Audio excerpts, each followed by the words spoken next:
Hello everyone. तो आज हम बात करेंगे किंगडम प्रोटिस्टा के बारे में। किंगडम प्रोटिस्टा के 4 टाइप्स होते हैं या कहें 4 क्लासेस होते हैं। जो पहला टाइप है वो क्राइसोफाइट्स है।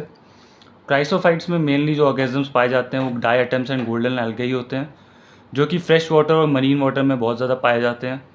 ये माइक्रोस्कोपिक होते हैं और पैसिवली फ्लोट करते हैं वाटर में, मतलब कहें तो उसका अलॉन्ग फ्लोट करते हैं।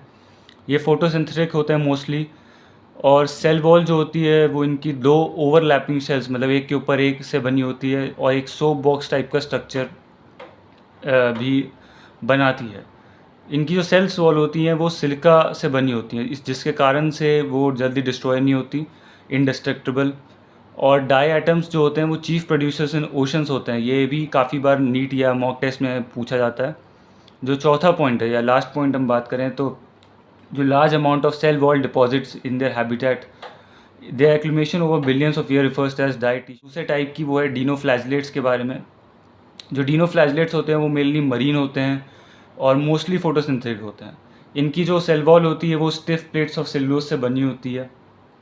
इनमें 2 फ्लैजिला होते हैं, एक लॉन्गिट्यूडनल होता है, एक ट्रांसवर्स होता है। और दोनों के बीच में, दोनों सेल प्लेट्स के बीच में बहुत माइन्यूट सा फरो भी होता है।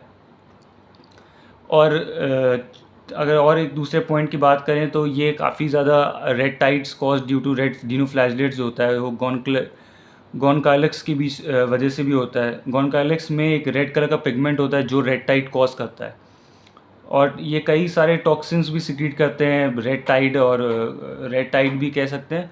ये रेड टाइड नहीं, इसके अलावा ये कई तरीके के कलर्स की टाइड भी प्रोड्यूस करते हैं depending upon the pigment also, जिसके कारण डेथ ऑफ द फिशेज़ या मरीन एनिमल जो भी होते हैं उनकी डेथ के लिए भी ये बहुत बड़ा कॉज या कारण होते हैं। तीसरे टाइप की तो वो है यूग्लिनॉइड्स। यूग्लिनॉइड्स में एक बहुत मेन बात रखने वाली है कि स्टैगनेंट फ्रेश वाटर में पाए जाते हैं मेनली। इस पॉइंट पे कई बार क्वेश्चंस अच्छे बनते हैं, तो इस पॉइंट को ज़रूर याद रखिएगा।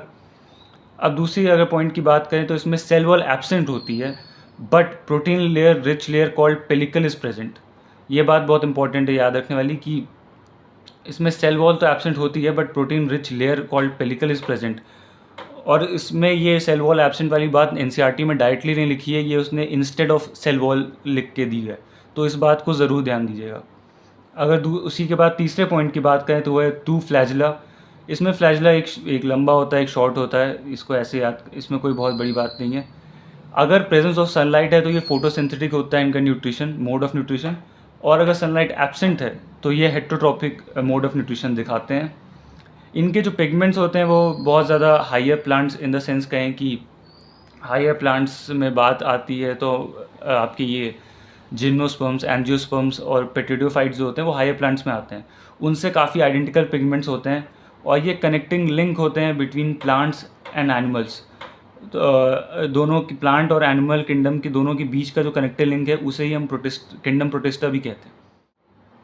अब अगर हम बात करें चौथे टाइप की तो उसका नाम है स्लाइम मोल्ड। स्लाइम मोल्ड्स जो होते हैं वो decaying twigs and leaf engulfing dead organic matter, मतलब जो ख़राब हो रही पत्तियाँ होती हैं उनके आगे अलोंग पाए जाते हैं। ये सैप्रोफिटिक प्रोटिस्ट होते हैं। सुटेबल कंडीशंस में ये प्लाज्मोडियम फॉर्म करते हैं और अनफेवरेबल कंडीशंस में फ्रूटिंग बॉडीज़ फॉर्म करते हैं जो कि स्पोर्स अपने ऊपर प्रेजेंट रखती हैं, जिनके ऊपर स्पोर्स प्रेजेंट होते हैं। तो ये बात बहुत ध्यान रखने वाली है क्योंकि कई बार इससे क्वेश्चंस बनते हैं कि सुटेबल कंडीशंस में क्या बनाते हैं, अनफेवरेबल कंडीशंस में क्या बनाते हैं। साथ ही साथ इनमें सेल वॉल एब्सेंट होती है और इनके जो स्पोर्स होते हैं वो एयर करंट्स की वजह से डिस्पर्स ज़्यादा मेनली होते हैं और ये काफ़ी लंबे टाइम तक एडवर्स कंडीशंस में भी सर्वाइव कर सकते हैं इनके स्पोर्स।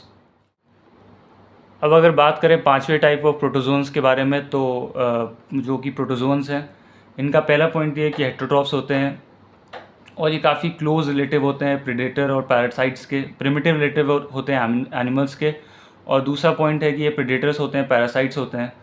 इनके भी 4 टाइप्स होते हैं, amoeboid, flagellated, ciliated, sporozoa. Amoeboid जो होते हैं वो move and capture prey by putting pseudopodia, silica cells होती हैं इनके सरफेस पे और इनका मेन एग्जांपल है एंटरमीबा। बात करें दूसरे टाइप के फ्लैजिलेटेड, तो ये फ्री लिविंग होते हैं, पैरासिटिक होते हैं और इनमें फ्लैजिला भी प्रेजेंट होती है। इनकी जो पैरासिटिक फॉर्म है वो स्लीपिंग सिकनेस कॉज करती है और उसका जो मेन ऑर्गेनिज्म है वो ट्राइपैनोसोमा है।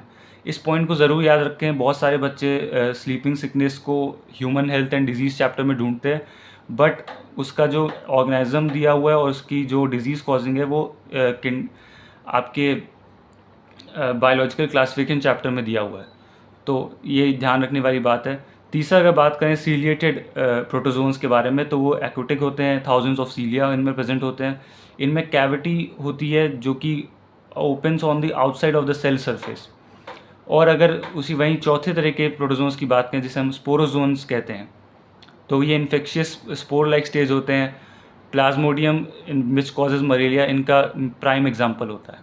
Thank you everyone. अगर इस तरह की और वीडियोस चाहिए तो सब्सक्राइब करें channel NEET mnemonics and tricks.